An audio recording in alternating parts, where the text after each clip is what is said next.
Hello, everybody, and welcome to another edition of the Elite City Podcast. Back again this week. Kind of a special show. It's a three-man operation. We have Mr. Rick, and we have two Canadians. We have Gina from Montreal. Hello, Hi, guys. everybody. You're outnumbered by the Canadians. I'm slowly just bringing more and more Canadians onto the show It's true. until You eventually really we take over. Can I borrow your health care? Sure. It's just gonna be like veiled stories that actually aren't stories, and like talk about, I don't know, maple syrup. And hockey. Yes, and Bret Hart. and Bret Hart. Yes. Yeah. Of course. It'll be exclusively Bret Hart podcast soon. Yes. Speaking of which, I know, Rick, you have an in with Jaromir Jagr's agent. I just want to personally thank you for getting me in the highlight video for his for his retirement. That was great. That's pretty awesome of you. That was great. It- Good times. yeah. If nobody hasn't seen anything I posted, 10-year-old me was at Jaromir Jagr's first NHL hat trick game and on television. Oh, Yeah. And that's the first highlight in his jersey retirement video. And I'm in the video, so it's awesome. So And yeah, you didn't Now I even understand know that it was his photo. first hat trick. didn't even know I was at that game. Didn't even know I was in the video until my brother-in-law's younger brother, Joe, texted me and he was like, "Hey, you watching the game?" And I was like, "No." And he's like, "Well, here, I rewound the TV. You should watch the game." I was like, "Oh, whoa." So yeah, I watched the whole ceremony on Sunday, but I didn't watch the game the night before. But anyways, off topic. More appreciation for I mean, he's not getting his jersey retired, but he is retiring. Sting has only 10 days left, something like that. yeah. Unreal career. I mean, first and foremost, I've just looking at all this stuff that he has done throughout his career, and it's unbelievable that you could stay at that level and relevant and apparently injury free, because there's not much gap in his career. Like, there are gaps, but it's not like, 10 years he just didn't do anything. Like, Yeah, there wasn't really a time, other than like the injury that happened in WWE. There wasn't Right. really a time where he like missed, that I know of, that he missed like significant time yeah, with an like, injury. and well, we might as well start at the beginning. He debuted on November 25th, 1985 for the UWF. He also worked for Jim Crockett Promotions, which turned into WCW. Yes. Then left, went to TNA, then went to WWE to get into the Hall of Fame, had a couple matches, then finally Lost to Triple finished H up in a match that will always anger me. that. I hate And that then- match. It made me so mad. It's Oh for my so God. many It's reasons. terrible. It made me so bad. Yes. And then finishes up in AEW. So, most of these guys and girls from that era, if you look at their resume, there's not 1, 2, 3, 4. There's not just 5 companies on it. Like, that's pretty nuts. And technically, Jim Crockett Promotions / WCW could be one because it turned into, Right. just, And I mean, so he was in WWE for 2 matches too, so it's not like he had a Yeah. real run. yes, yeah. So just the longevity, but the faithfulness that he had to companies is pretty nuts. This goes on. Oh, I forgot to say he was also in the NWA, but that's kind of Jim Crockett Promotions. It's kind of the same thing. Right. It reminds me a bit of when Darby Allin now, and it's probably because of Sting, when Darby Allin now says like, "I'm never gonna leave." I feel like that was Sting. Like, I don't think that Yes. there was anything that could have happened to Sting while WCW existed that would have made him leave. True. Absolutely. Yeah, I agree with that. He was WCW. Well, that I'm He gonna was. before I keep going on with stats, I have a question for you guys. Like, obviously in the 80s, like Hulk Hogan he's like the benchmark and Hulkamania and all that. Well, Sting comes out in '85. It is he's always been kind of like the number two. Like it's always been like Sting, Hogan. Are they equally legendary, or is Sting kind of more legendary for being just with WCW? Like I know Hogan left for money, and who wouldn't? But yeah, I mean Hogan will always be more famous just because WWF was more like worldwide popular. But in terms of like legendary career, not like in terms of like wrestling fans respecting a career, I feel like it's not really a question. Like Sting is definitely more respected. Oh yeah. That just we'll go on to titles that he's won next. He was an NWA television champion, NWA World Heavyweight Champion, a 2-time WCW International World Heavyweight Champion, 2-time WCW US Champion, 6-time WCW World Champion, and he's only one of 3 people to hold the WCW Triple Crown. Oh yeah. Look, I mean, I agree with Rick in the sense that sure Hogan, in terms of fame, yes, he's bigger, but when it comes to a legendary career, I would say that they're equal. I mean, for just sure. These past 3 years, well, 3 years. It's 3 years that he's there. 3 years in AEW.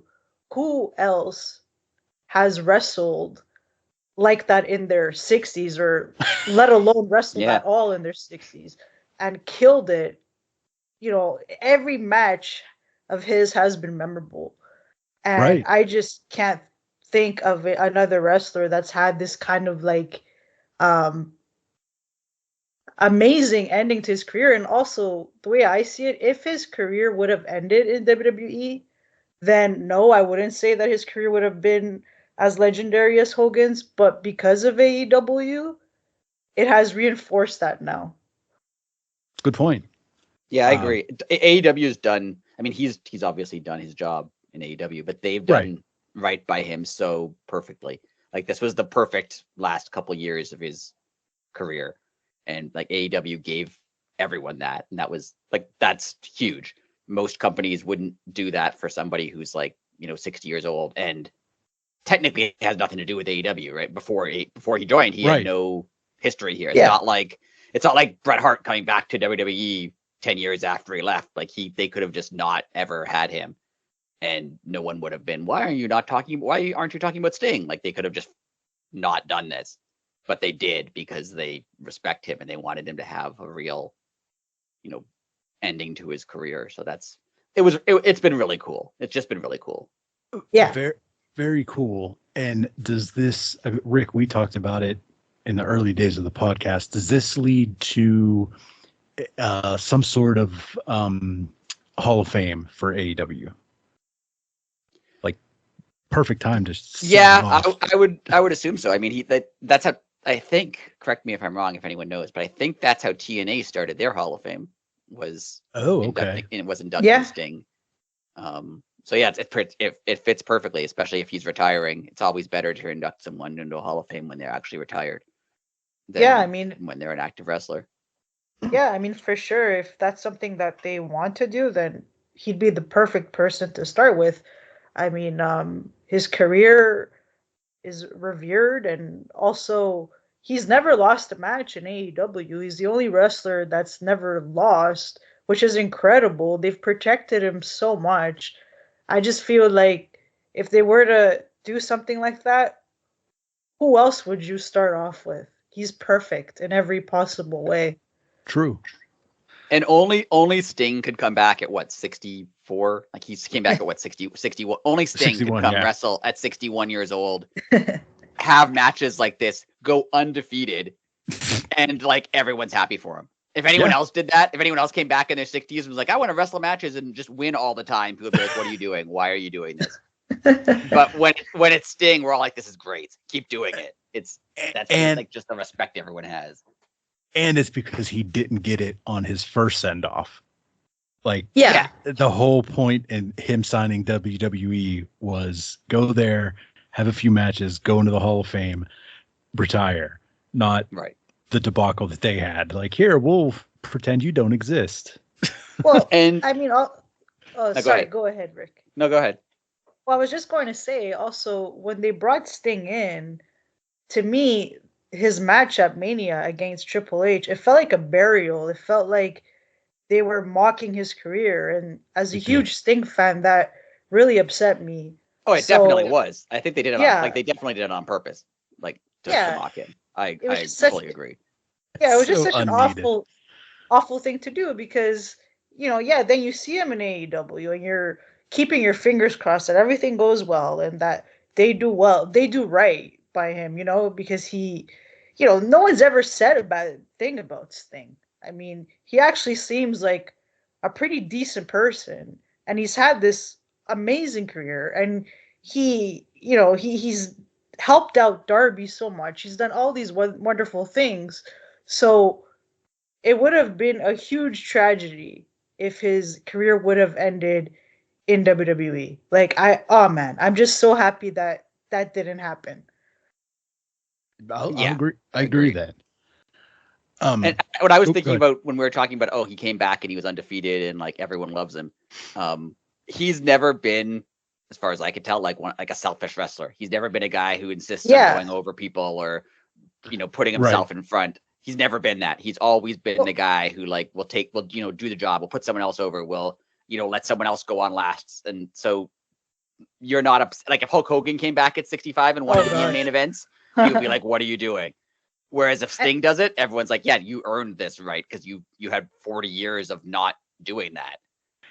And Sting, like you said, Sting like understands that just him being present isn't like he doesn't need to win. Yeah.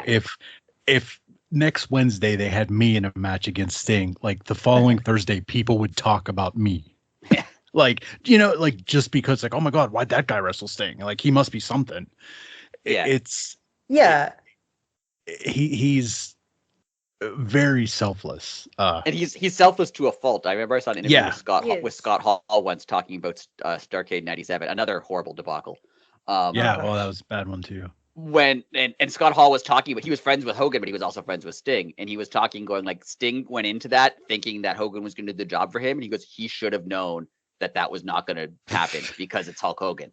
Like Right. Sting was such a Yeah. nice guy that he Oh. was just like, oh no, it's gonna be fine. Of course it's gonna work out. When like, no, of Right. course it's not. Of course it's not gonna work out. This is Hulk But Hogan I you're feel talking like about. I feel like that's why we've always rooted for him in AEW. That's why we've never gotten upset when he's won because he not only did he not have a great ending in WWE, luckily he's been given this other chance and now we're seeing just a really epic ending to a legend's career, but also because he actually can go in the ring. I mean, that's the crazy part about Sting. It's not like, oh, okay, well he's this great guy and he's a legend and all of that. It's like he can actually wrestle and he takes these chances that some guys in their 50s don't even take. That's Like why he stands out so much because like when they announce that Sting's going to wrestle, you're like, oh my god, he's going to take this like crazy bump and I'm going to freak out and it's going to be awesome. Yeah, it's blown me away because when he had his first match and it was like the cinematic match, I was like, okay, that makes sense. He has a neck Right. injury. That's what he has to do. That's Yeah. fine. Like I'm happy to just see it. But like then when he was like, I'm gonna also jump off a ladder through a table, I'm like, wait a second, and like he did it, and it's been great. Like, Yeah. I think Rick, was it you that told me it was I think it was Jeff Hardy's first night when Jeff jumped off like part of the arena, like Sting was gonna do it, and Jeff was like, "No, I'm doing it because I'm just not letting you." there was they were like jumped off the side of the building or something, and Yeah. Matt or something was like, that'd be really cool if one of us jumped off there, and Sting was like, I'm gonna do that. And Jeff's like, no.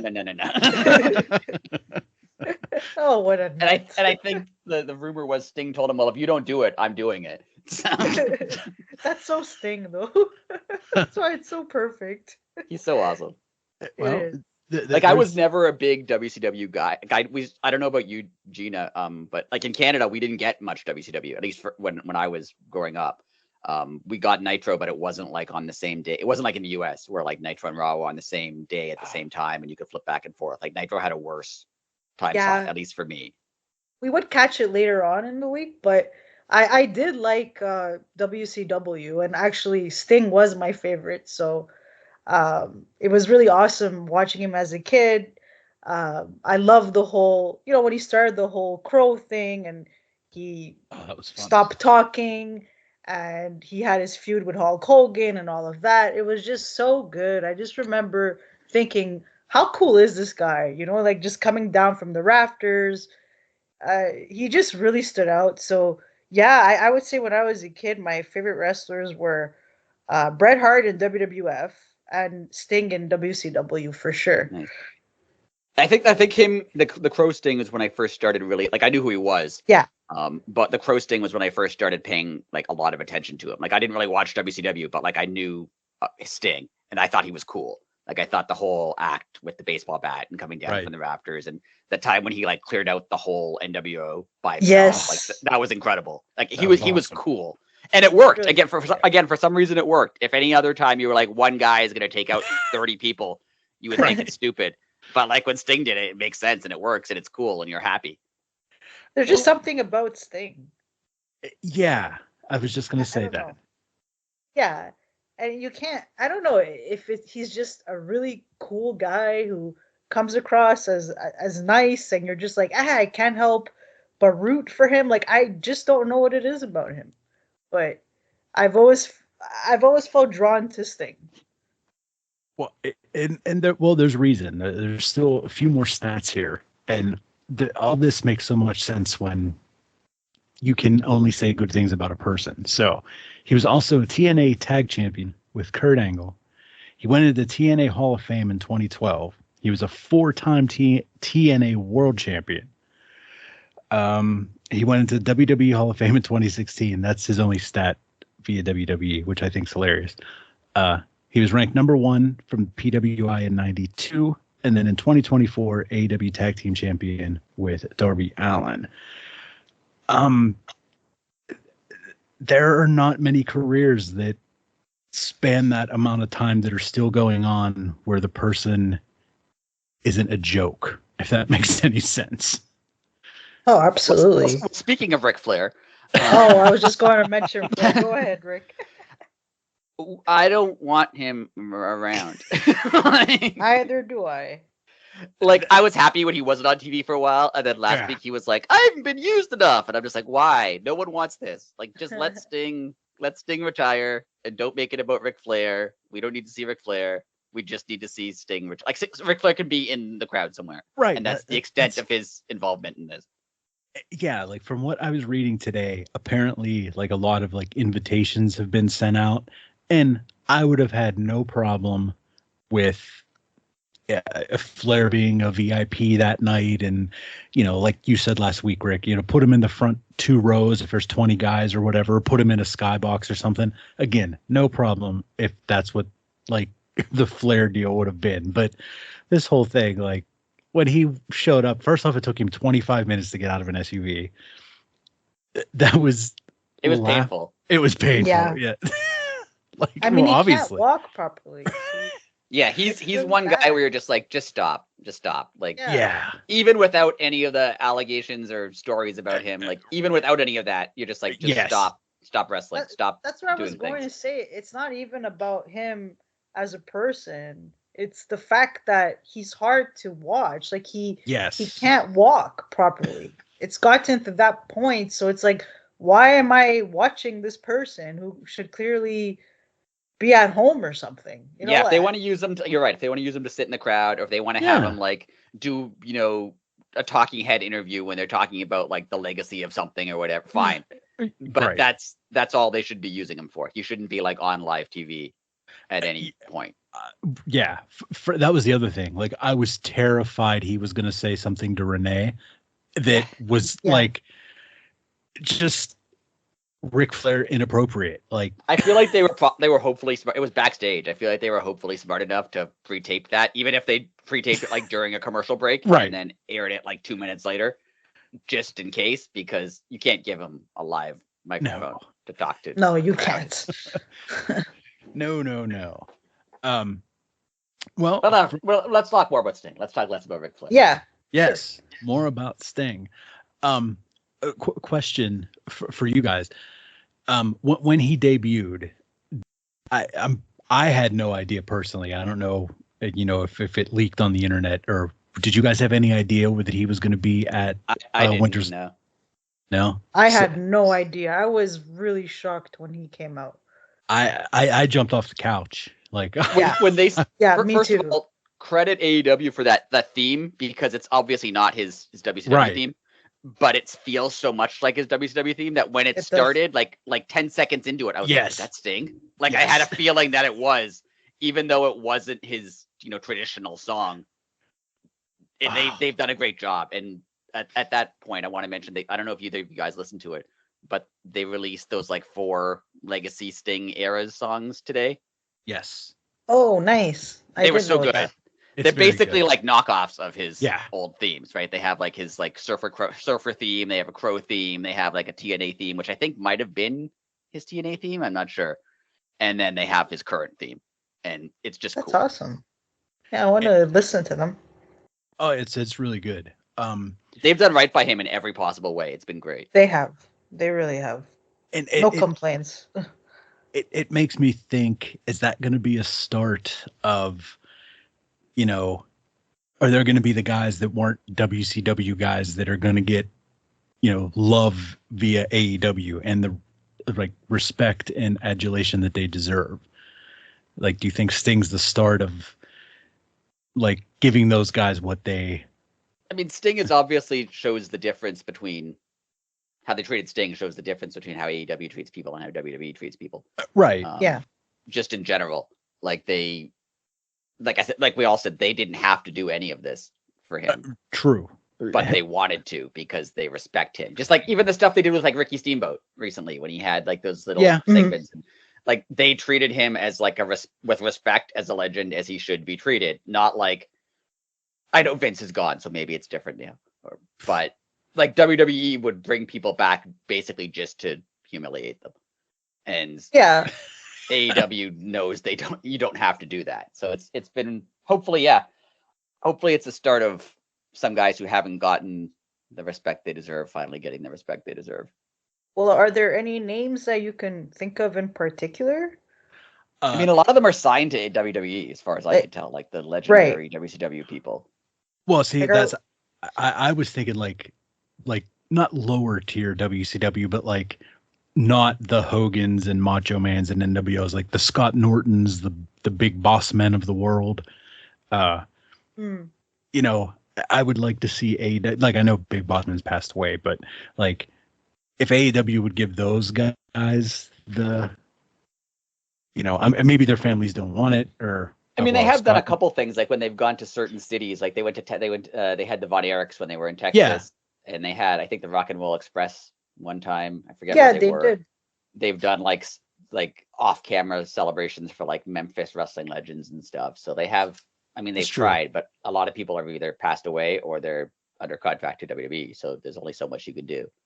Or they just don't have Sting's kind of career. Yeah, I mean, none of them are Sting, right? So it's hard to. Right. You're not going to do that for just anybody. Exactly. Well, before we move on to the next segment, we had a couple fan questions. I just wanted to ask one thing about Sting. Two things about Sting. Yes. One, who do you think will be in the crowd besides Ric Flair? Like if they're going to find legends from, I guess Lex Luger. Yeah, I was thinking Luger. Steamboat, obviously. Yeah. Not Kevin Nash, because apparently he's not allowed. Yeah, Kevin Nash wasn't allowed. Waltman, maybe? I don't know. DDP. Yeah, who else? DDP, yeah, I could see that. I'm trying to think of people. I guess like the other, like Arn Anderson, probably. Yeah. I doubt Eric Bischoff. No, he seems to. Ever since they didn't hire him, he seems to have a problem with AEW. Tully Blanchard apparently seems to have a problem with AEW. I don't think he necessarily liked his time there, so maybe he won't be there. But I don't know if they're still alive. Is Mike Tenay still alive? I think so. Well, maybe I'm not sure. Maybe Mike Tenay. Yeah, I'm trying to think of old WCW people. Oh, maybe Madden will be there, Rick. Oh yeah, maybe. Goldberg. Yeah. I mean, that would actually be cool that if would be Goldberg was in the interesting. crowd. That would be like, Yeah. I don't want him wrestling, but it'd be cool if he Yeah. was like in the crowd. That would be fun. I would like that. Yeah, as long as he's only in the crowd and he doesn't start showing up every week, I'm Yeah, fine that would with be it. fine. Yeah, the sad thing is a lot of like wrestlers who like, worked with Sting are no longer with us. So that's Yeah. unfortunate. Unfortunately, yeah. I mean, like Paul White will probably be there. Oh yeah, for sure. I'm trying to think who was in the NWO, and everyone was in the NWO stuff. Wow, there's so many people, but I don't know. Like I'm like, oh, that person, oh, they're dead. Oh, that person, oh, they're it's they're under depressing. Legends contract. Like, I know. wow, what a time. So we had 2 social media questions this week. Andrew Schuler asks us. Andrew Schuler, who also made our awesome new logo for the podcast, by the way. Thank you, Andrew. He wanted to know if there's any speculation on how Will Ospreay will be used in AEW. So we'll go Gina. You can start. Gina, what do you think? Speculation? Okay, so what I think is that he'll beat Takeshita at Revolution. Okay. And then he'll probably turn babyface. Okay. And I imagine he'll feud with the Don Callis family for a little while. That's my guess. That makes a lot. Yeah, I can't see him staying in the Don Callis family. I have all of that, and I say he's going to take Kyle Fletcher, and they're going to reform the United Empire in AEW. That'd be fun. I was thinking that too. Yep, that's a strong possibility. Because I'm gonna stay with my prediction from a few months ago and say that the main event of All In is Will Ospreay against Swerve for the title. Oh wow, that would be epic. It's gonna be so good. Well, how great is that match with Takeshita going to be? That's going to be outstanding. Oh man, I can't wait. I mean, I'm a little bit sad that Takesha's going to lose. Right. Or I get it. It's also he kind of has to lose, but yeah, because Takesha's just so amazing and perfect. He was getting a push, and then they put him with Don, and although he beat guys like Kenny Omega and he beat someone else, but now I can't remember. He beat Jericho like a few weeks ago. Yeah, he did. Yeah, Jericho. But before that, there was someone else that he beat that was a pretty big deal. But you see, I can't even remember because what happened was that he would beat someone who was a big deal like Kenny, and then they wouldn't capitalize on it. Yeah, so, the fact that he pinned Kenny Omega and then I kind of did nothing for a while was a little disappointing. And so it's like now he's going to wrestle Ospreay, which is great. It's going to be an awesome match, but I just hope that they don't forget about him and he doesn't get lost in the shuffle again. That's what I'm a little bit concerned about. That is a bit of a problem. I mean, it's technically a good problem to have because they have too many good wrestlers, but it's kind of hard when you have like a Will Ospreay because you can't put him in the lower card. He has to be at the top of the card, but then that means somebody else isn't, right? So it's true. Adding all these people is great. Like, of course, if you had a chance to add Will Ospreay, you add Will Ospreay. 100%. But it just agree. It just means that now it's harder for someone else to get to the top. But I mean, I'm not going to argue with putting Will Ospreay's outstanding. I'd put him near main events almost immediately. Yeah, you have to. It's the fan base knows who he is. We all know what he's capable of. We know the pre-existing feuds that are just waiting to be put on the television. So, yeah, you can't just he has to start at the bottom. Like, come on, we all know he doesn't need to be there. We have another question from at Digital Gemini. I'm not sure what platform that was on, Rick. That one's Mastodon. That was on Mastodon? Okay. Yeah, we're everywhere. So follow us at Elite City Pod. That's a plug. Great plug. I was just said segue, and that wasn't the correct word. They wanted to know what is AEW's biggest strength. We'll go to you, Rick. Because we talked about what its biggest weakness is a couple weeks ago. So. Right. So you can start there, sir. All right. I'd say It was weird because I said its biggest weakness was its lack of like consistency across the shows. But I also think its biggest strength is that there's so much difference in the matches and the wrestlers and the characters and the personalities, and they let them kind of. It's got to be a tougher environment for some people because they kind of just let you do what you can do, Right. and for someone who may not be that great at scripting characters or that great at scripting promos or that great at whatever, I could see that being frustrating because they don't really. I think they give you minimal direction. But the positive of it is you get. We've talked about this before. You get a lucha match followed by a hardcore match, followed by a technical match, followed by a comedy segment, and everyone's different and everyone's unique and everyone feels different from one another, as opposed to the WWE style where everyone's kind of. I mean, they have differences, but they all wrestle kind of the same way. They all have kind of similar characters, and AEW kind of lets you have, like, if you don't like a certain style, like if you don't care about a high flying match or you don't care about a hardcore match or a technical, like that's fine because the next one's going to be different and that one's going to be good. So I feel like you can watch every form of wrestling in AEW. You're the nail on the head. Gina, what do you have? I mean, I guess this is the obvious one, but for sure, AEW's just the wrestling itself is on another level compared to any promotion right now. I mean, like Rick said, there's so much variety. The roster is so stacked. I mean, I think they have the best roster in the world right now. I just think that the intensity as well of that the wrestlers have and that they can bring to matches really makes you get into the match more. Like I really like wrestling feeling aggressive and raw, and I feel like AEW gives us that. And I just don't feel that with any other wrestling promotion right now.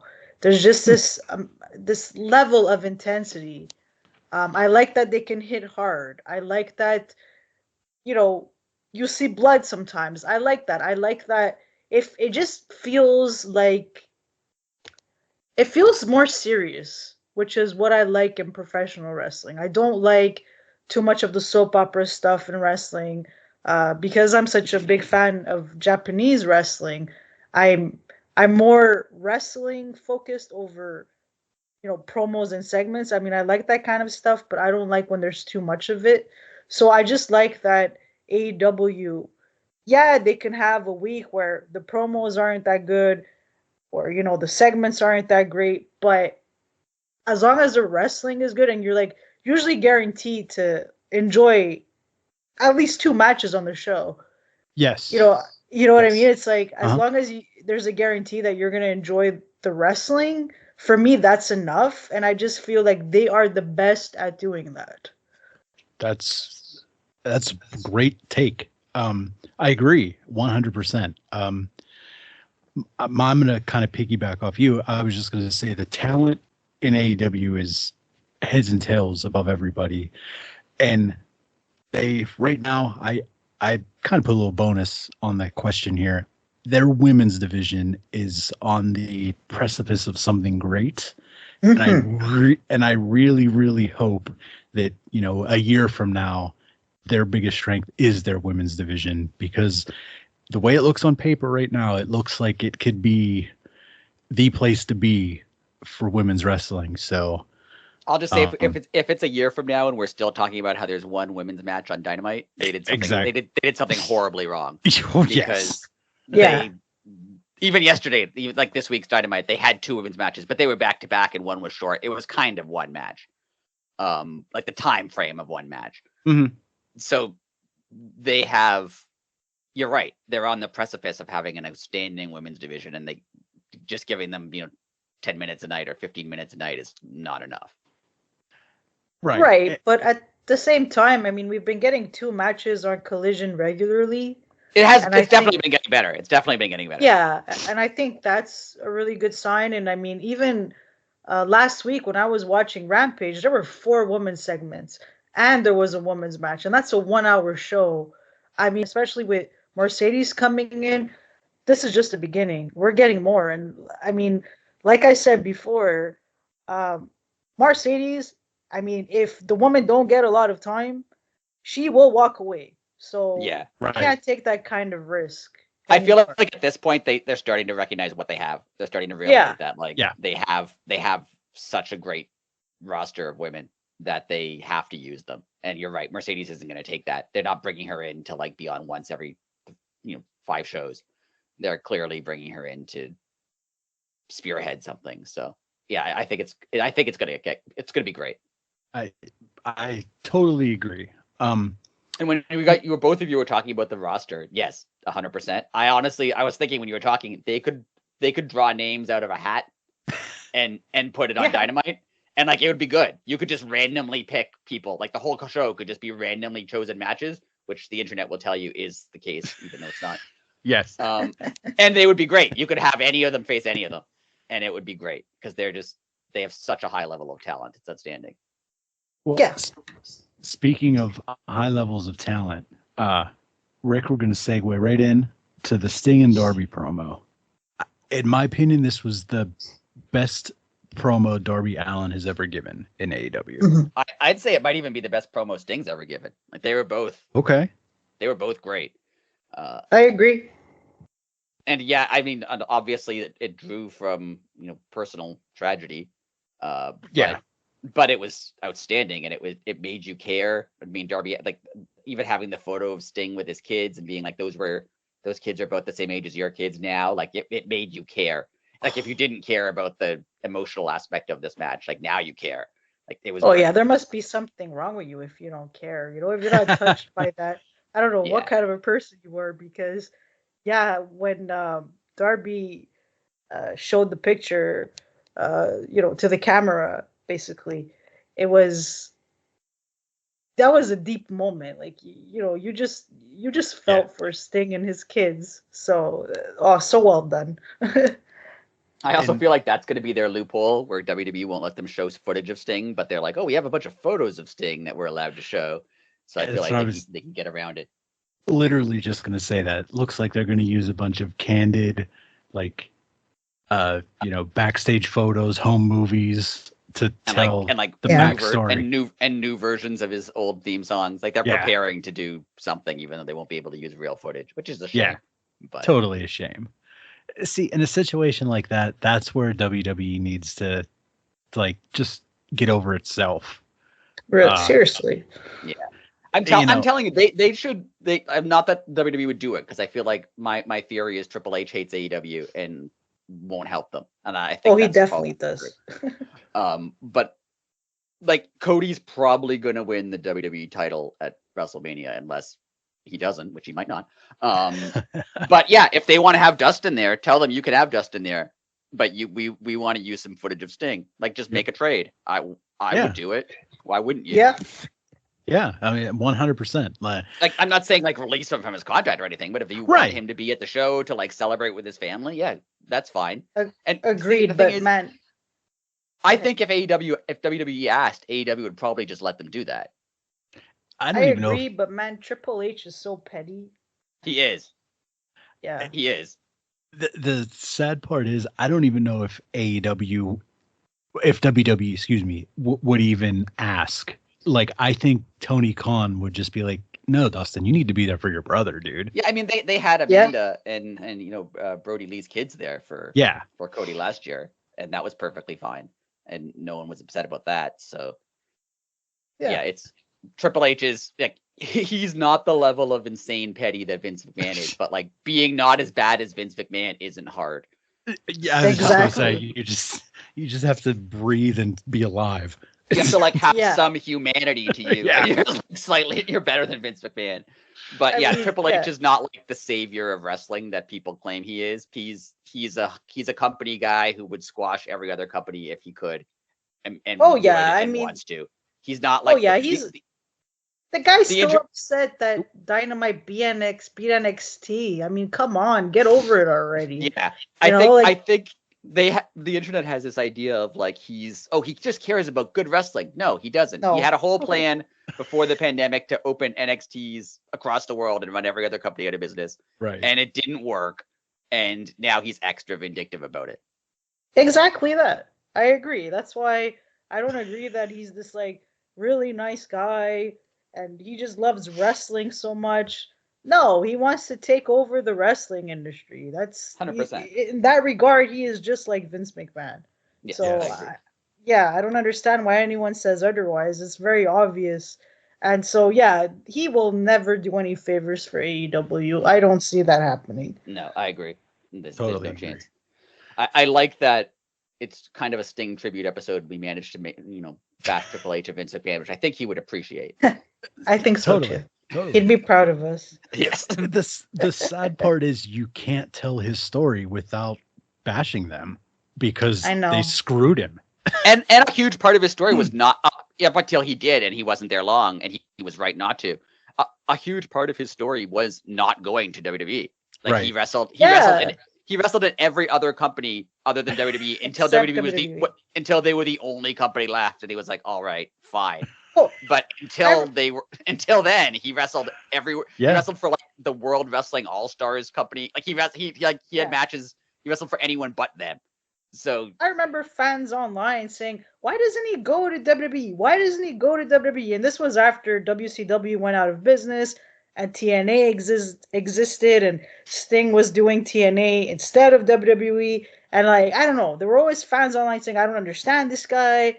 What's with him?" Then he goes to WWE, and it's like, "You see, you idiots, what happened?" yeah, he was right all You along. know? Everything that he feared was going to happen to it. I heard that one of the reasons he didn't go was because of how they used people like DDP and Yeah. and Booker T and stuff. That he's like, "Oh, that's what happens to you when you come from WCW and go to WWE. They Yeah. mock you." And They he do. was right. He was 100% right. Like it turned Yeah. out like he was completely accurate. Like that's what happened. He was loyal to WCW for so long for a reason. Yeah. And Oh. they felt the need at the time, like 18 years later, to be like, just so you remember, WCW is bad. I'm like, they've been out of business for 20 years. Right. You don't They're need to point freaking- out how you beat them. Everyone knows they're out of business. That's what happened. A freaking narrative when it comes to WCW. I swear, it's like, stop acting like you guys didn't have some really shitty storylines and matches on your show. Come on, I know the hypocrisy is laughable. They would have like, oh, Judy Bagwell on a pole was on WCW. Meanwhile, in WWE, we had Austin versus The Rock. I'm like, no. Meanwhile, you had like Val Venus getting his penis chopped off. Exactly. Beaver cleavage, and like you had really bad stuff too. Yeah, Beaver Cleavage literally quit on national television. Like that's how awful that gimmick was. And then they made that the gimmick, which was even worse. Yes. Yeah. Oh Yeah. gosh. Yeah, you're right. The just because they won, they get to write the story, and the story that they've written is not accurate. It's so biased. It's laughable. That's why, if fans really want to know what's going on, it's like, make sure that your source is actually reliable and not WWE, or else you're getting a bunch of lies. Yeah. Or like distortion, a little distortion of the truth, and just trying to make it seem like WWF was perfect. And they were a small family company that overcame this huge conglomerate thanks to their creativity and okay, sure. And not paying the hearts. Well, and somehow screwing Bret again. Yeah. And you know what's funny too? They tried to make Ted Turner look like this really terrible person, but he actually seemed to really care about professional wrestling, and he really wanted. The only reason it got canceled is because he sold the network. Exactly, but I mean, he actually had really good intentions when it came to professional wrestling. But WWE, I say WWF because that's when I used to watch it, but WWE has tried to make him look like a southern dumbass, and it's like, no way. The guy was actually really intelligent, and he had a shitload of money. I'm sorry, am I allowed to say that? Nah, it's fine. Yeah, okay. You're good. So when it's about WWE, you're allowed to swear. Yes. Okay, great. But I mean, come on, like he was the one that decided that CNN. I'm sorry. Why did I get that confused with Canadian channel? But anyway, that CNN would offer news 24/7, and people laughed at him. And guys, guess what's going on? Still Yeah. today, we're getting CNN all day long, news all the time. I He remember was a smart guy. Vince McMahon always told this story about like, oh, Ted Turner came to me when he bought WCW, was like, I'm in the pro wrestling business, and Vince McMahon was Yeah. like, well, I'm in the sports entertainment business. I'm like, shut up. Yeah, I It's the remember same. that. It's the same business. It is. Yeah, and that's if I was Ted Turner, that's when I would have said, "Oh, I'm also in the movie business, the cable business, the telephone business." Yeah. Yeah. Oh yeah, I own a professional sports team. Like, all right, dude, if you want to flex, we'll flex. um, what was everybody's thoughts on Dynamite in general? That It was good? good. You want? Yeah, it was good. Yeah. I agree. I thought it was a fun show. It on paper it looked a little loose, if that makes any sense. Yeah. They but- didn't have much booked in Yeah. advance. And apparently it's because there's been a lot of injuries. Yeah, Yeah. and some wrestlers got sick, I believe. Yeah. Yeah, that's the rumor. Who is Trent is apparently under the weather. Yeah. Yeah. But it all in all, it was a very fun show. Like, it wasn't, knocking the ball out of the park every single segment, but it was good. It set up some things for sure. Yes. Like Yeah. my problem with the first match, with the tag match, was it was a good match, but like we said last week, I think it was last week, as soon as the announcer starts going, there's only 5 minutes left. Yeah. Like, oh, I know what's happening. Right? Yeah. Like it kind of gives it away. But I like that it set up a future match between them, because that'll be good. Yeah, I agree. And to be honest, I don't see the problem with matches ending in a draw. Like, I don't Same. get why fans get so upset when that happens.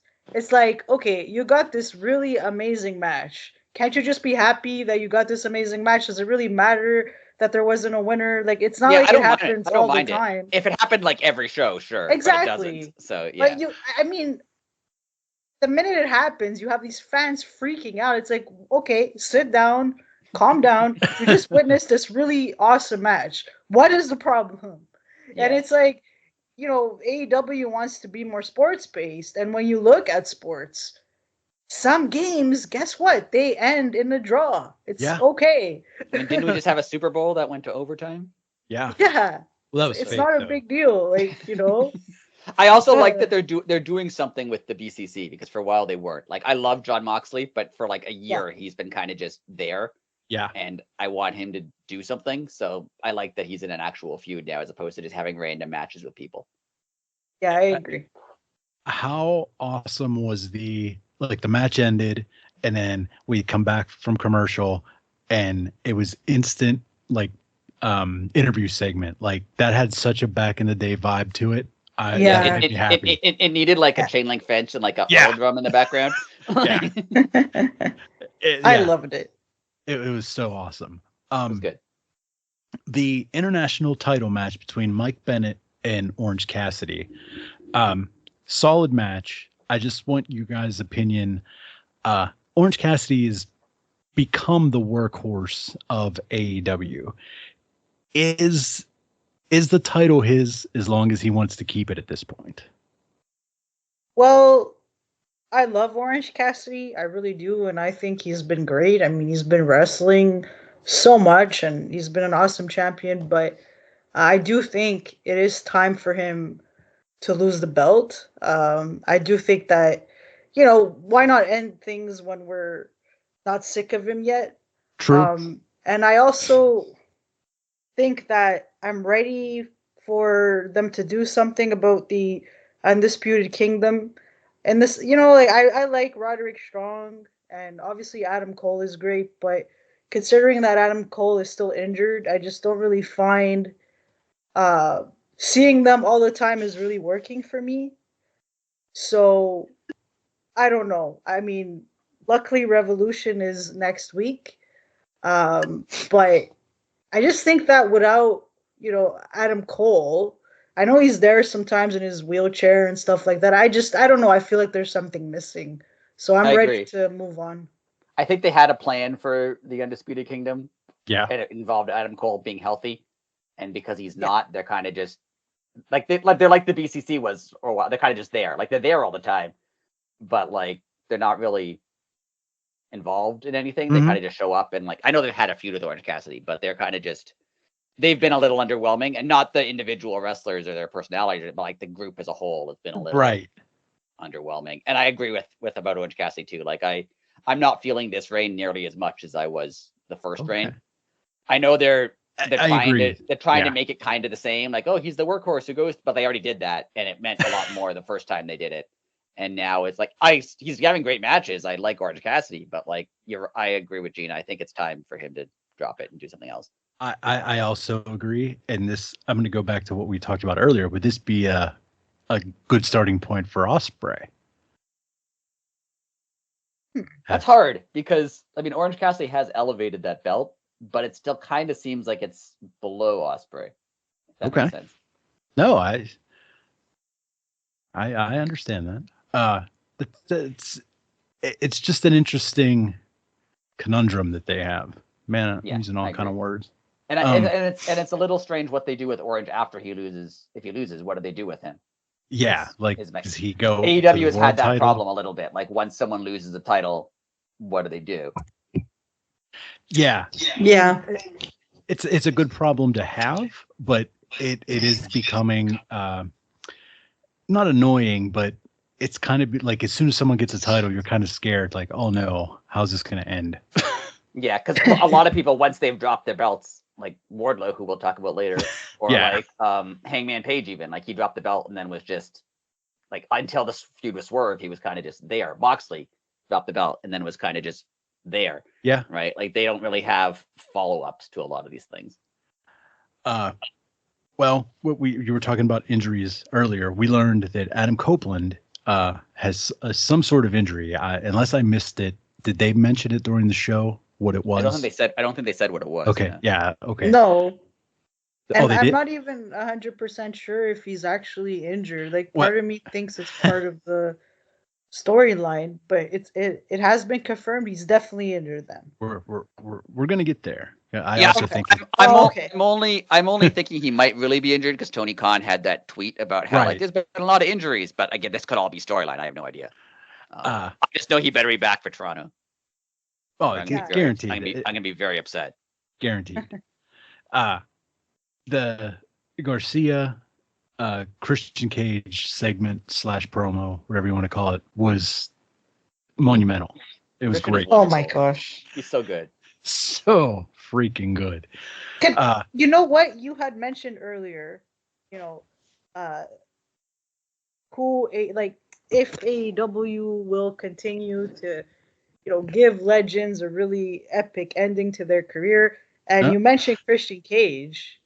And it's like, he's not retiring like next year or anything like that. But look at his career right now. Yeah. Like, how amazing has he been in AEW? It's been great. When he first signed, like I've always liked Christian, but like when he first signed, people were upset that like, oh, he's not worthy of a big announcement like that. But like since he's been one of their top signings. He's been so good.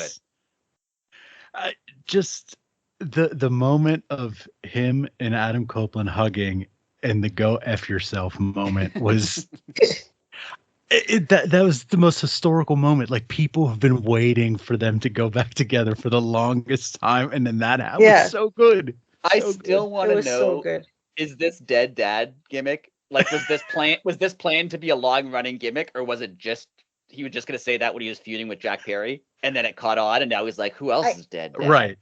Honestly, I'm really curious to know too, and I just love it because now as soon as he comes out and he takes that microphone and he opens his mouth about some like young wrestler that he's going to wrestle later on in the night or whatever, he's going to mention their dead father. Like you just know it's coming. The crowd knows it's coming. As soon as he's like, so how's your mother? Everyone's like, uh-oh. Like, immediately. And it's not like you're like, oh no, not again. Christian and the dead father, thing. It just works every single time. I love it. I love that his gimmick is making fun of people's dead dads and it works somehow. Yes. Like it's great. Yeah, like on paper, if you were like, all right, here's what we're gonna do, you're like, no, that sounds terrible. It sounds really bad, but it's working so well. Yes. Yeah. Do you think Garcia wins at the pay-per-view? My theory is Adam Copeland does something. Either he comes back and he screws Christian, or he comes back and he helps Christian, which I think would be really fun.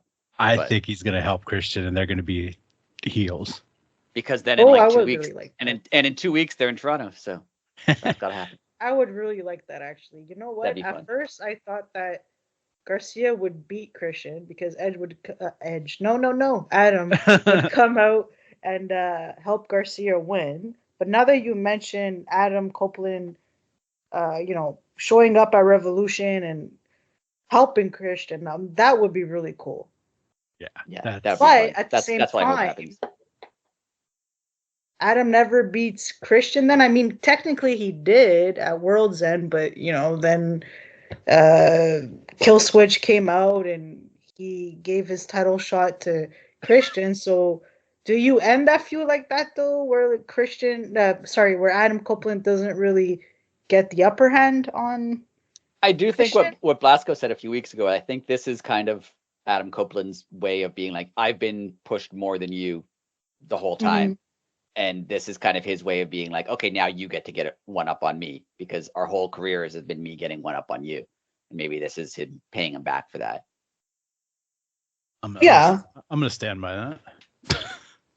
I mean, I like it. I really do. I just wonder, like, I mean, they have to get together sometime. Yeah. So, yeah, absolutely. So does Adam Copeland just never get the upper hand? Maybe. Which, I mean, it's fine if that doesn't happen. I think it's fine just because he's already such a big star. Like, it doesn't matter. Yeah, that's true. Or they do get back together and then he has the monster heel run. Like, they that's true too. That's the quote unquote swerve, a year down the line. I almost called him Edge now. Jeez, Christian and Copeland break up. I mean, he was Edge for like 20 years. Yeah, that's why it's so hard not to say it. But probably the highlight of the night, in my opinion, we had the Toni Storm and Deonna Purrazzo. Like Rick said earlier, it was kind of a segment. They both had. I don't want to say either of them were squash matches because. Like Madison Rayne almost died. Yeah. Yeah. Other than that, they weren't squash matches per se, as in, like, put it this way, we knew who was going to win the match. They were like storyline matches. They were done for the purpose of a storyline. Yeah. They weren't meant to be competitive matches, but that's fine. Like, I'm fine with that. Yes. Toni Storm is another gimmick where you're like, this sounds stupid if you wrote it down. But it's been so good. If you remember, if you guys remember, I was not on board at first. I thought I didn't think weren't? It was. No, not at first. I didn't hate it, but I thought it was too corny. And then as the weeks went by, I was like, no, it's awesome. It's right in my wheelhouse of comedy. I'm dumb. Her putting the lipstick all over her face at the end was amazing. Outstanding. As she was doing so crazy. With just the blank stare and the wide eyes, just put it in it. Oh, it was so good. I honestly didn't know she had this in her. Like, I knew she was a good wrestler, but I didn't know she had like this sort of personality. But she's been great. Everything about that was great. When Toni beat the enhancement talent, I don't remember her name, but when Toni beat her and she walked away and Deonna came out and they're staring at each other and Tony's in black and white, Deonna's in color. So good. I don't know how the heck they do it, but it is so freaking cool. It is the coolest looking thing in professional wrestling. And they both beat their opponents with each other's moves. Finishers. Yeah. That all of it was so well done. I have to say, this might be my favorite women's feud ever in AEW. I just think they've done such an amazing job with it. You never forget about the feud. They've made Deonna very important, like just as important as Toni. Yeah. I just think they haven't done anything that I haven't liked. If anything, everything has worked so well, which is so rare to see in the women's division when it comes to feuds. Sometimes they start a feud, with two women, and then one disappears for a while, then comes back, and then they have the match. You're just kind of like, okay, well, Or it's like too sometimes bad you have that, a good wrestling feud, but maybe the promos aren't good, or maybe the Right. promos are yeah, good, but then the match isn't good, right? But like no, you're right. They've done all of it there's no great. continuation from week to week.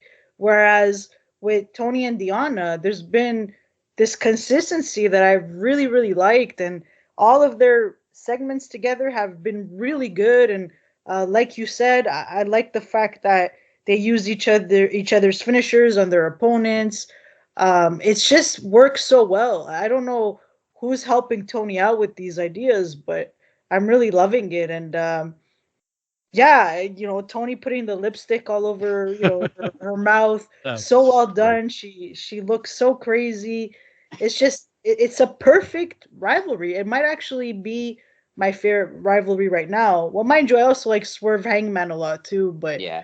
No, um it's been great though for sure. it's been so good. Absolutely. So good. I Like, love that she's getting more like unhinged crazy. Like at first she was clearly Yes. crazy because she thought she was an 1920s film star, but she played that role seriously, right? Like her film star role, like she was a dignified film star, and then like she's yeah. slowly been losing it. Like she's getting a little bit more nuts. She's like putting on her lipstick weird. She's like, yeah, it's been wonderful. Yeah. Totally. Does she retain the title or does she lose to Deanna? I think she kind of has Um to lose because to put over Deanna, but I wouldn't mind her winning. I think she's probably going to retain. I don't think it's the end of Timeless Tony Storm yet. I I do think that Deanna is extremely talented, and I wouldn't have any issues with her winning the belt. But I don't know. Part of me kind of wonders if the fact that Tony keeps calling out Richter. Wendy Richter, Wendy Richter. who we Yeah. all know is actually Mercedes Monet, is leading up to something. I'm not sure. Let me put it this way: I can see Mercedes versus Tony Storm happening more than I can see Mercedes versus Diana happening right away. But that's just That's me. true. That's true. That- Now, do we? that's a good point. Speaking of Wendy Richter, does Wendy Richter ever show up? I hope so. I hope so. That would be cool. Yeah. That would actually be that. How sick would that be if that's who comes out in big business? Oh my It's Wendy God, Richter. That would be so great. I funny. would love it. Like you have Tony Storm in the ring and like all the other women are out there and then the lights Just like go out. random theme you don't know starts and it's Wendy Right. Richter. Yeah. Only Tony is reacting like she's going bananas and like Everyone everyone else also like, just like what's going on and Tony Yeah. Storm's like losing her mind. Yeah, that'd be great. nobody's like, who the hell's that? Like, that would actually be hilarious. That would be great. Who do you I think love is it. going to win, Josh? I think it's gonna be Deanna, and I think like the only reason I think that is that I think they want to break the mold and totally redo the whole division. And the one thing AEW hasn't done is sign a big name and put a belt on them. Like almost right away. Yeah. And True. so Deanna will be here about a month. And then Tony can go extra crazy. Tony can go extra crazy. Like that's just my gut feeling, but I don't know. I could be wrong. I could see it going either way, and I'd be fine with it either way. But Yeah, wait, what about Mariah May, Tony Storm? Does that happen without the championship being on the line then? I think maybe because it doesn't need to be. Maybe Tony could like blame her for losing the belt, even if she's not involved. True. Like, Tony could say it's her fault that she lost or something, and then start that. Because if we're going to have more time for the women, there needs to be storylines that don't involve the belt. So that's a good point too. that You could need be the one of those. secondary. Yeah, you need that secondary story to keep everything moving along. Yeah, that's a good call. Oh man, That'll be fun when that happens. yeah. Well, speaking of fun, and promos, I think Wardlow probably cut the promo of his life right before the main event. What were your guys' thoughts? Yeah, I want to hear what you guys have to say because I think I'm the only one who didn't like it. Oh, You didn't? Oh wow. No. Okay.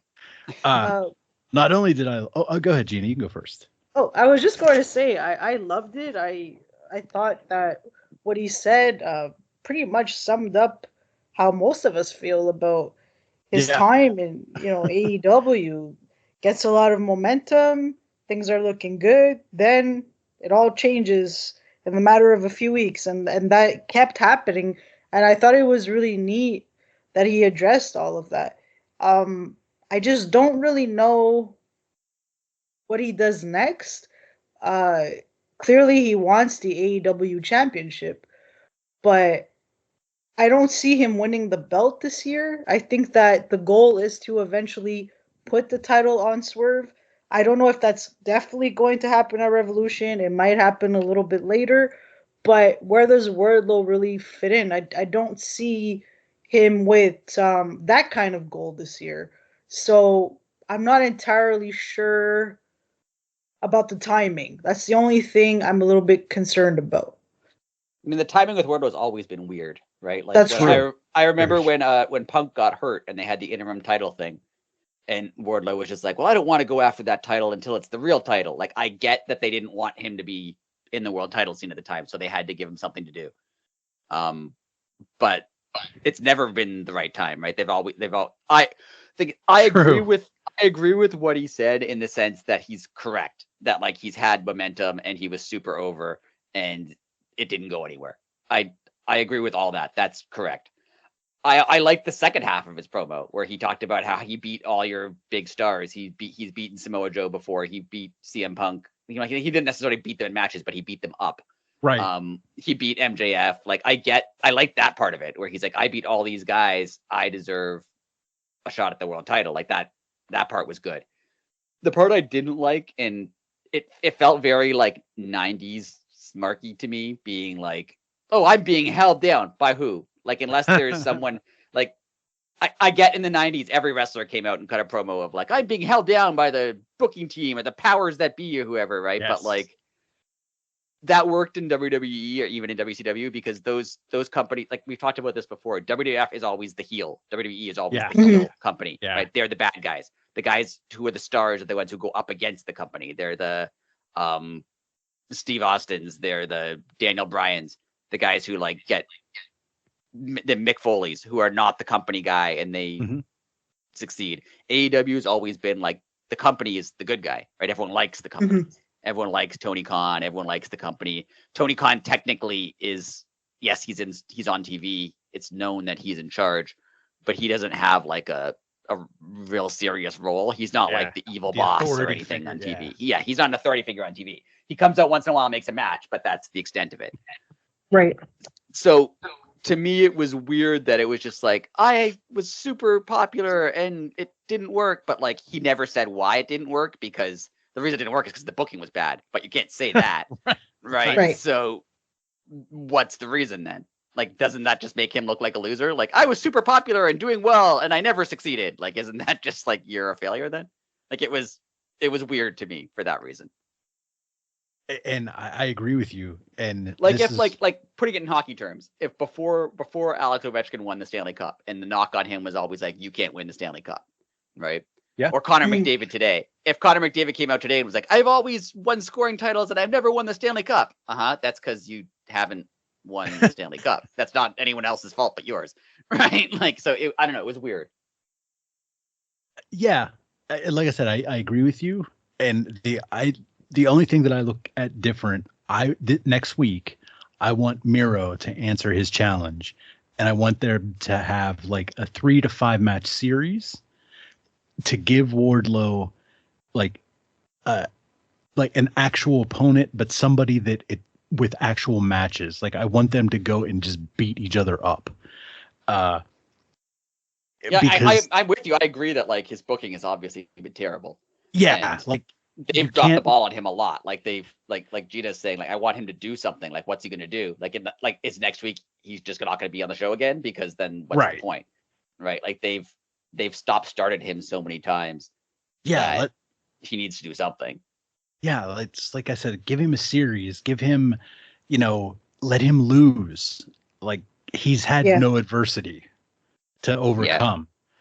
Like he's had diversity, but he also hasn't had any sustained success. Because like when he was beating people, he was beating like kind of nobodies, and then as soon as he got to, name wrestlers, he lost to, he lost the title to Luchasaurus. He lost to Samoa Joe.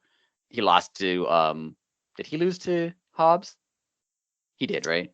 I believe so. Yes. That was the whole QT debacle. Yes. As soon as he got to like name opponents, he lost. So like he needs something. I agree. Yeah. I just don't know what they can do at this point. I think you're right, because he's not going to win the world title. Right. But then him mentioning that he wants to win the world title, but then not winning the world title seems a little weak. Yeah, and this started when MJF was still around. So I just don't really understand why he keeps mentioning that right now. If he's not going to challenge for it. In the Undisputed Kingdom, when he was like, "I'm here to take out MJF for what he did to me," and then he just joined the Undisputed Kingdom, and like, okay, now what? Like I'm starting to think he's never followed, like in character at least, he's never followed up. He keeps saying, "I'm going to win the world title," and then not even challenging for it. Like it looks bad at this point. And now something else. Challenge for another title, challenge for the TNT title or the international title or something, right? So that you have. Gosh, I don't know if you should challenge for the TNT title again. I'm worried that the minute he wins it, he'll lose it like 2 weeks. He shouldn't be around that belt anymore. Maybe not for a little while, but I mean, if they put him in a feud with Miro, I think that would be really interesting. They're both really big guys. They can have the meat matches. Yeah, they booked him in like that Meat Madness or whatever, didn't they? Whatever that's gonna be. Yeah. I'm assuming that's just gonna be a bunch of really big guys. I was just gonna say I don't know what that is, but yeah. I mean, Big E mentioned that they should have it at WrestleMania, like on his podcast or something. He was like, "We should have a Meat Madness match or something," and like now AEW booked it. So interesting. I'm assuming it's gonna be like Miro and Wardlow, and who else is big? Hobbs. Keith Lee, if he's healthy. Hobbs. Lance Archer, who for some reason they don't use much. I don't understand why. Yeah, Lance Archer's another really guy like who Archer. Seems like he should be more successful than he is. Yeah. He's on a decent run in Ring of Honor now with the Righteous. I think also he goes to Japan a lot, so that kind of stops his pushes every time. We have two more things to get through. We had the 6-man main event, and Dave Meltzer reported that Hangman's leg fell off, and he had to get it reattached halfway through the match. No, we found out that he supposedly had a broken ankle, and it wasn't true. But boy, this main event was fun. But he said it in the most Meltzery way, of course. Yes. He never says Hangman has a broken ankle. He goes, "It looks to me like there's a possibility that maybe Hangman possibly could have injured himself. Maybe it might have been, sources are saying, possibly a broken ankle, perhaps, maybe. But things could change." Things can change. But the main event was very fun. I didn't think I would have any interest in it. Like I just thought I'd be like, okay, I just want to go to bed. But no, it was a really good match. Yeah, fun is the right word for it. It wasn't like super intense. It wasn't super technical, but it was fun. Fun stuff happened. It was entertaining. Yeah, and getting to see RVD every once in a while in AEW is always a treat. I mean, he's a lot of fun to watch. And Absolutely. I really enjoyed Hangman Page acting all unhinged in that match. I just love where this is going. I like that he's slowly turning heel, and he gets all obsessive when it comes to Swerve. It just, I don't know, you saw these elements in the match, and I loved it. I just, like, Hangman was a big reason why I liked it. His like facial reactions, and it just, like, the minute you see Hangman and Swerve in the ring together, staring at each other, so good. It's so intense. So good. I feel like this is heading, and this is heading to like a Bret Hart, Steve Austin double turn, where like Swerve is technically the bad guy who's done everything wrong, but everyone loves him, and Hangman just can't understand why this guy is cheered. You're as too successful. nice. Yeah, where Hangman just like, but he threatened my baby, and everyone's You're like, too nice, yay, damn it. swerve. I feel like that's where that's gonna go. I also just want to say I Yeah. love what they're doing with Hook. Like Yes. they have followed up on Hook. I was worried that when he had that match with Samoa Joe that he would just kind of disappear, but he hasn't, and it's been good. It's been They very booked good him with really Hook. well. Yeah, it was a really fun match. I thought. How is I didn't RVD still so expect good? it. Sorry, what's that? How is RVD still so good? I don't understand. He's in his 50s and he still Yeah. wrestles so well. He's so impressive. And it's just his energy, right? There's something about him. He just, seems like the type of person that just likes to get high all the time and chill out. It's like he seems like a cool dude. So I like because before he came to AEW on this podcast, I was like, "Now I'm not expecting, late '90s RVD." And Blasco, you were like, "He's pretty close," and like, yeah, he's pretty close. Yeah. He's He like, really I don't know, is, 80, he's like 85%. Like, it's pretty Yeah. good considering that Yeah. was 25 years ago. Like, And he's, I mean, the shape that he keeps himself in is Mhm. unbelievable. To the fact that he can still do, like, I mean, obviously, if you watch like an ECW match from the 90s, like, he does the same things but much faster. right? He But has that was learned 25 years ago. Like, right. Yeah. Right. I was just gonna say he has learned to not change his style, but do the same exact things but slower. It like, again, in theory, that should make sense. That should sound boring. Like, and it still works. Yeah. yeah, For sure. like he's like ageless. Yeah. Honestly, he outshines Chris Jericho in the ring, and they're about the same age. Yeah. He's another one of the, when we were talking about legends that AEW has done a good job with. He's another one. They've done a really good job with him. That is true. I agree. And his next match is on 420. It's on 420. I wonder why. He just must really like the end of April. Yes. Oh yeah, I guess there's something about the just 20th, spring weather. right? It's getting nice and warm and sunny. That's what it is. That's actually my birthday, so maybe that's why he likes There you go. 20 so much. Yeah. There you go. He did it for you. And finally, before we go, we're gonna hit the rumor mill. The big rumor of the day. Well, it's pretty much confirmed now, right, Rick? Or is it still rumor? So. I think well, it hasn't been announced, but it's pretty firm, I think. That AEW Grand Slam is going to be Arthur Stadium, excuse me, is going to hold the pay-per-view Forbidden Door in June, but also still be Grand Slam as a like the normal show. Yeah. I think there's another tennis stadium in the same complex that's slightly smaller, and I think that's gonna that it holds like 10,000 or something. That's gonna hold Dynamite, and then Arthur Ashe is gonna have the pay-per-view. Okay, Arthur Ashe. Okay. That'll be fun. That will be fun. Forbidden Door, New York City. Did you know that I went to Forbidden Door cool last year? I went too. Did I Wait, Rick, so did I. Oh wow, there you go. See, both of us. That was my favorite wrestling show that I've ever seen live. Seriously, it was incredible. I loved it. Incredible. We got to see Kenny Omega Ospreay live, man. I was so happy. That's the most. I know I was there, so it's always different when you're in the building. But like the intensity of that match was off the charts. So perfect. Honestly, I think I'd drive to New York City for Forbidden Door. Why not? Well, they were saying it might involve. Tony Khan basically confirmed it, right? That it involves CMLL too. Yes. Yeah. Yeah.